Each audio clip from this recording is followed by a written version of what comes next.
Hi welcome to అర్నాస్ veg kitchen.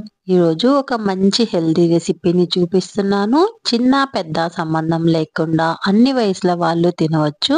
గొంతులో నసనసగా ఉన్న దగ్గు జలుబు చేసినప్పుడు కానీ, కఫం పేరుకుపోయినప్పుడు, గ్యాస్ట్రిక్ ఇరిటేషన్ ఉన్న రోజుకు ఒక పీస్ తిన్నామంటే వాటన్నింటి నుంచి ఉపశమనం కలుగుతుంది. మరి ప్రాసెస్ ని స్టార్ట్ చేసేస్తాను. ఇందుకోసము అల్లంను తీసుకొని కడిగి పీల్ తీసేసుకొని చిన్న చిన్న పీసెస్ గా కట్ చేసుకోవాలి. కట్ చేసుకున్న అల్లం ముక్కలను మెజర్ చేసుకోవాలి. ఇందుకోసము కప్పు కానీ గ్లాస్ కానీ ఏదైనా సరే తీసుకోండి.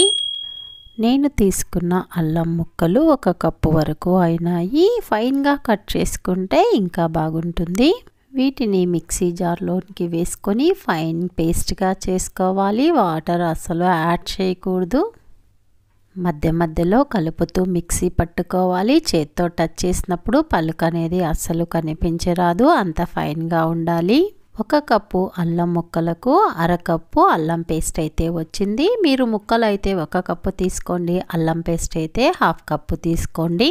బటర్ పేపర్ కానీ ఏదైనా ప్లేట్ పైన కానీ నెయ్యిని రాసి రెడీగా ఉంచుకోవాలి. స్టవ్ పైన ఒక కడాయిని పెట్టి 1 కప్పు తురిమిన బెల్లము, 1 కప్పు షుగర్ని వేసుకోవాలి. 1/2 కప్పు వాటర్ని యాడ్ చేసుకొని పాకం రానిచ్చుకోవాలి.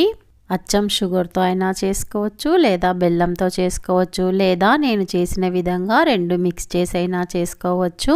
షుగర్ తీసుకున్నా బెల్లం తీసుకున్నా మిక్స్డ్గా తీసుకున్నా 1 కప్పు ముక్కలకు 2 కప్పుల మెజర్మెంట్ అయితే తీసుకోవాలి. వాటర్లోనికి కొద్దిగా పాకం వేసి బయటికి తీసినప్పుడు రౌండ్ బాగులాగా అయ్యి సాఫ్ట్గా ఉండాలి.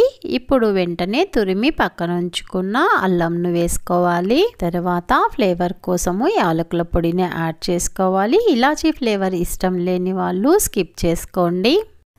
వెంటనే ఫ్లేమ్ను లోకు అడ్జస్ట్ చేసుకోవాలి. ప్రాసెస్ మొత్తము కంప్లీట్ అయ్యేంత వరకు ఫ్లేమ్ అయితే లోనే ఉంచుకోవాలి. కలుపుతూనే ఉండాలి. వాటర్ మొత్తం ఎవాపరేట్ అయ్యి మిశ్రమం బాగా తెగ్గపడింది. ఇప్పుడు ఒకసారి చెక్ చేసుకోవాలి. వాటర్లో కాస్త వేసిన తర్వాత బయటికి తీసిన వెంటనే గట్టిపడిపోవాలి. ప్లేట్ పై వేయగానే టక్కుమని సౌండ్ రావాలి. వెంటనే స్టవ్ పై నుంచి దించేసి నెయ్యి రాసి రెడీగా ఉంచుకున్న బటర్ పేపర్ పై వేసుకోవాలి. స్టవ్ పై నుంచి దించడం కాస్త లేట్ అయ్యింది అంటే పొడి పొడిగా అయిపోతుంది. కొద్దిగా జాగ్రత్తగా ఉండాలి.